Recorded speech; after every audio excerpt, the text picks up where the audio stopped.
మరి 2019లో కూడా మరి ఈవీఎంలు ట్యాంపరింగ్ అని చెప్పి మేము అనుకోవాలి. అప్పుడు ఏంటంటే నువ్వు ఓడిపోయావు, ఏం చేయాలంటే ప్రజల తీర్పుని స్వాగతించాలి.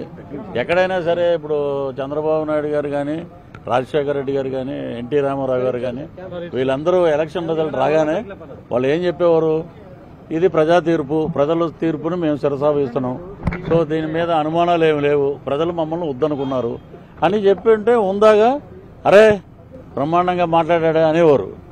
ఈవీఎంల ట్యాంపరింగ్ బీహార్ అయిపోయిందంటాడు ఒకడేమో శ్రీలంక అంటాడు, ఒకడేమో మేము మరి మీరు 151 అన్నప్పుడు ప్రజలు ఏం చేశారంటే 151లో 5 క్రెయిన్ పెట్టి లేపేశారు, మధ్యలో 5ని 11 ఉంచారు. సో ఇకనైనా వాళ్ళు నిర్మాణాత్మక ప్రతిపక్ష పాత్ర పోషించడానికి 18 కూడా లేవు. సో అటు పాలకపక్షమైనా ప్రతిపక్షమైనా మా పవన్ కళ్యాణ్ గారే ఒక అద్భుతమైన పరిపాలనకి నాంది పలికింది. అటు కూటమిలో రాష్ట్ర చరిత్రలో కానీ దేశ చరిత్రలో కూడా ఒక ముఖ్యమంత్రి ఫోటో ఉంటుంది పంచాయతీరాజ్ శాఖల్లో కానీ ప్రభుత్వ ఆఫీసుల్లో కానీ.